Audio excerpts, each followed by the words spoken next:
YSR Congress party వాళ్ళు అమరావతికి ఎందుకు వెళ్ళాలనుకున్నారు? కొంతమంది రైతులు మొన్న ఓపెన్‌గా ప్రెస్ మీట్ పెట్టి మా భూములు ఇవ్వలేమన్నారు. అట్లాగే కొంతమంది రైతులు భూములు ఇవ్వని రైతులకు సంబంధించినటువంటి ల్యాండ్స్‌ని వాళ్ళు ఇంతకుముందు తెలుగుదేశాన్ని ప్రేమించిన వాళ్ళే, తెలుగుదేశాన్ని అభిమానించిన వాళ్ళే, జనసేనని అభిమానించిన వాళ్ళే. ఇంకొకటి ఇక్కడ లాజిక్‌గా తెలియాల్సిన విషయం ఏంటంటే పవన్ కళ్యాణ్ ఇంతకుముందు వెళ్ళాడు అక్కడికి. ఏది క్రిందటిసారి చంద్రబాబు గారు అధికారంలో ఉన్నప్పుడు భూములు అదనంగా సేకరిస్తామంటే వద్దంటూ వెళ్ళారు. అప్పుడే అక్కడ పెరుగన్నం తిన్నది కూడా. అప్పుడు ఆయన మీద దాడి చేయలేదే. ఇట్లాంటి అడ్డాలు పెట్టారు. పెట్టినా ఆయన వెళ్ళారు, ఆ పక్క గ్రామం దగ్గర కూర్చున్నారు, మీటింగ్ పెట్టారు, వచ్చేసారు. అప్పుడు అది నిరంకుశ ప్రభుత్వం కాలేదు, అరాచక ప్రభుత్వం కాలేదు. ఇప్పుడు ఆ మాట ఎత్తటం లేదు. సరే, అప్పుడు మళ్ళీ ఇప్పుడు కూడా మిత్రపక్షం కాబట్టి ఓకే. కానీ అదే ఇప్పుడు వీళ్ళు వెళ్ళడానికి మాత్రం అడ్డం పడటం జరిగింది. క్రిందటిసారి జగన్ సీఎంగా ఉన్నప్పుడు అట్లాంటి పరిస్థితి, పాదయాత్ర చేసినప్పుడు అట్లాంటి పరిస్థితి.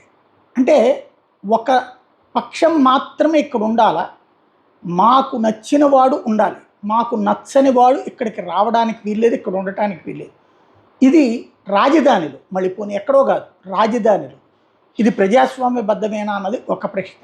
అది ఒక ఎత్తు అయితే, ఇప్పుడు అక్కడ పెనుమాక గ్రామంలో రైతులు ఏమంటున్నారు చూద్దాం. ఇవ్వండి, తెలుగుదేశం వాళ్ళకైనా మీకు ఇష్టమైతే దాంట్లో నేనేం అభ్యంతరం పెట్టను. మీరు ఉండాలే, మీకు అన్యాయం జరిగితేనే నేను మాట్లాడతాను తప్ప కదమా వద్దని మనకు వద్దని చెప్పాడు. ఆ రోజు కూడా చెప్పిన విధంగానే మాకు లాయర్లెస్ టీం వచ్చింది. ఒక 10-12 రోజుల నాడు లాయర్లెస్ టీం వస్తే వాళ్ళు మేము మాట్లాడుకున్నాం, ఇట్లా పోదామని.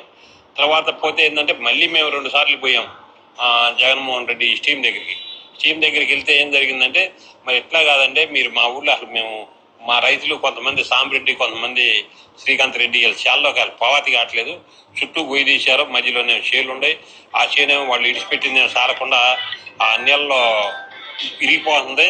మరి మాకు ఒకసారి రమ్మని చెప్తే సరే వస్తామని 2 సార్లు వెళ్ళినాక చెప్పారు. చెప్పినాక అదే విధంగా నిన్న స్టీమ్ రావటం కూడా జరిగింది.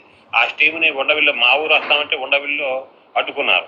అది అంత మంచి పద్ధతి కాదు. అడ్డుకుంటూ మరి కేసులు పెడతాం. వాళ్ళు మేము పిలిస్తేనే వచ్చారు తప్ప వాళ్ళంతటి వాళ్ళు కాదు. అసలు జగన్మోహన్ రెడ్డి 2024లోనే రోడ్లు గిడిచిపెట్టేసి మా పొలం మాకు ఇడిచిపెట్టాడు. అప్పుడే రోడ్లు గిడిచిపెట్టాడు. ఇప్పుడు రోడ్లకి ఇవ్వద్దని మాకు ఎవరికి చెప్పలేదు, మమ్మల్ని ఎవరిని అనలేదు. తెలుగుదేశం వాళ్ళకు కూడా ఇచ్చుకోండి, మీరు మిగిలిందే ఉంచుకోండి, మిగిలిందే నేను ఇడిచిపెడతానని చెప్పాడు తప్ప రెండోది చెప్పలేదు. అది అన్నమాట.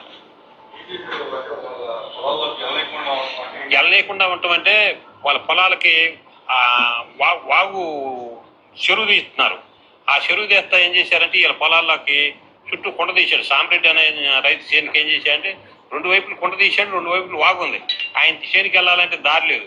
చేనుకు దగ్గర కాలం దొంగకొచ్చారు. వీళ్ళు దగ్గర కాలం దొంగకొస్తే వడ్లు పడితే ఇంక చేలోకి వెళ్తానికే వీలు లేదు, పుట్లో కూడా దగ్గరలోకి.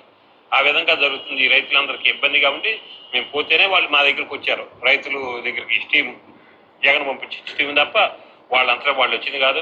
మేము పోయి మా సాధక బాధకులు చెప్పుకుంటేనే వాళ్ళు వచ్చారు. విషయాలన్నీ పూర్తిగా తెలుస్తాయి అన్న ఉద్దేశంతోనే వాళ్ళని పిలవడం జరిగింది. అందువలన వాళ్ళు రావటం జరిగింది. వాళ్ళకు కూడా పర్సనల్గా చూసినటువంటి ఇది ఉంటుంది కాబట్టి వాళ్ళని రమ్మని చెప్పడం జరిగింది. మేము పిలిస్తే మాత్రమే వచ్చారు. ఆ కమిటీ ఒకసారి కాదు 10 సార్లైనా వస్తారని చెప్పి జగన్ గారు మాకు చెప్పారు. అందువల్ల మేము పిలవటం జరిగింది. ఒకసారి కాదు 4 సార్లు కమిటీని మీట్ అయ్యాం. జగన్ గారిని 2 సార్లు మీట్ అయ్యాం. సో వాళ్ళు ఇక అది నెక్స్ట్ పరిణామాలు ఎలా ఉంటాయని మేమైతే మా ప్రయత్నాలు అయితే మేము ఆపము.